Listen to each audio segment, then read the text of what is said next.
Welcome to another episode of Titan PI TV, where we're looking at the inside workings of a live operational investigation agency, that being here, Titan in Derby.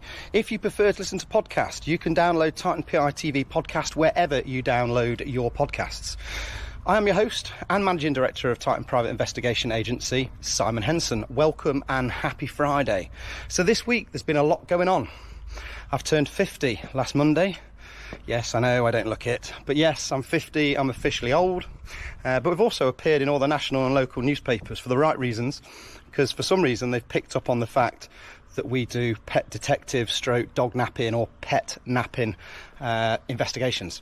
So it's been nice to get a little bit of national coverage in regards to that, which is hopefully going to lead to some wicked contracts with some insurance companies, which also provide a certain amount of money under your policy to be able to use a private investigator, or it be funded by your insurance.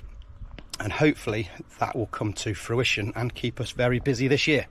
Anyway, enough about that. What are we going to cover today? We are going to cover how to locate a GPS vehicle tracking device on your vehicle.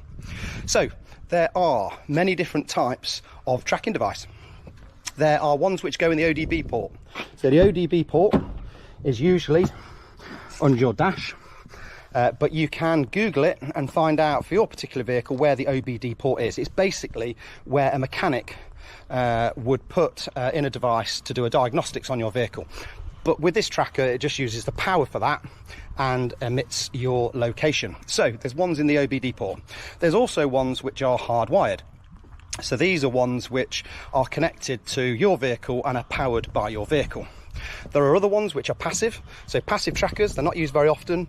They're fairly old, but passive trackers are ones that don't transmit anything. So they won't be found in a bug sweep. You put the device on and then you take it off and then you download the location data. But by far, I would say the most popular type is the transmitting trackers. So they're the four different types of trackers. So what is the size of a tracker? What we're looking for? So a tracker, the size of it is dictated by the battery size. So all of what they've got in common, these transmitting ones, is that they have a printed circuit board in it. So that is probably 2 millimeters thick and probably about the size of a pack of cards. So that is the bit which does all the GPS and the transmitting. The bit that dictates the size of it is the battery. So if it's only going on for a week, it'll be a small battery. So it's going to be very small, probably the size of a deck of cards in thickness as well. If it's going on for a matter of months, it's likely to be the size of a fist. So the size of it is dictated to by the size of the battery, and the size of the battery is dictated by the objectives of the deployment. So who's likely to have a GPS vehicle tracker attached to their vehicle? There could be many reasons for this. It could be that there's a matrimonial investigation and your other half doesn't know when, where or with who you might be having a matrimonial affair with. So it might be that a tracker is deployed as a surveillance tool to be able to gain intelligence as to your routine and where you go, and then deploy a surveillance team to go in and get the evidence. It could be that it's suspected that in your job you are putting fraudulent expenses in. So on your company vehicle, a tracker is deployed. There are some legalities around doing that, because if it's a company vehicle, the employees need to know that the vehicle may be tracked. So that needs to be in the company's policy. However, a tracker may be put on to see if the expenses you're putting in match your mileage. So they're just two very easy examples.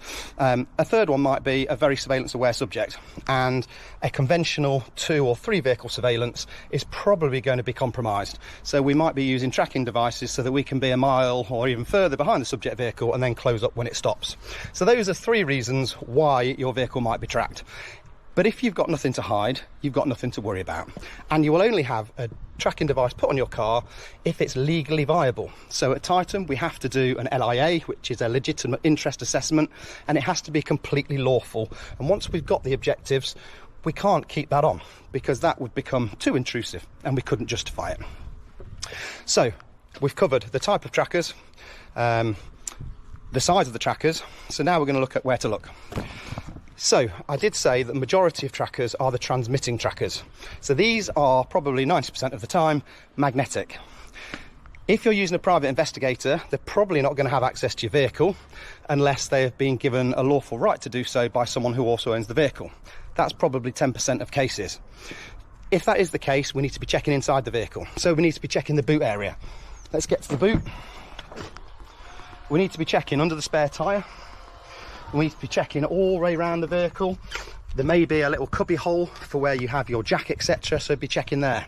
We need to be checking all inside, under seats if we can. It might be that a listening device has been put in. They are usually put under seats. We need to check everywhere we can for this device. If you think it might be hardwired, you need to be checking inside the bonnet, so around the engine. So check all around that to see if there's anything which doesn't look right.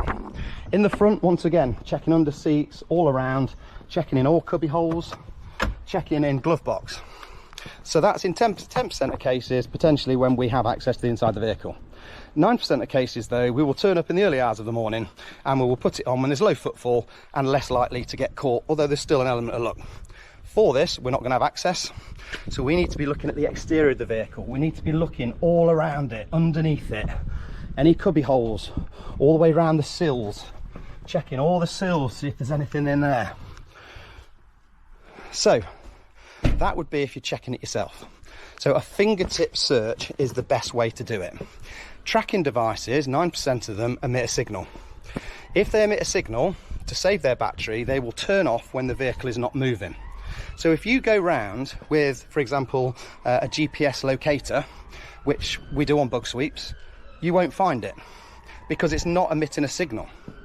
However, we have to wake it up, so the vehicle has to move. So it might be that we rock the vehicle, it might be that we move it back and forwards, so that wakes the tracker up and we trick it into thinking it's active and it's about to move. We can then use the GPS locator to find the potential tracker, which is a much more efficient way and a lot more in detail. We're more likely to find it using electrical equipment. However, I would always do a fingertip search because it may be one of the ones I mentioned, a passive one, where it doesn't emit a signal, and therefore you will not find it with electronic equipment. So we always need to do a vigorous fingertip search initially. So call a private investigator. Titan does these sweeps probably 2-3 a week, and we use both the technical equipment, but we also do back it up with a fingertip search because we deploy these day in, day out.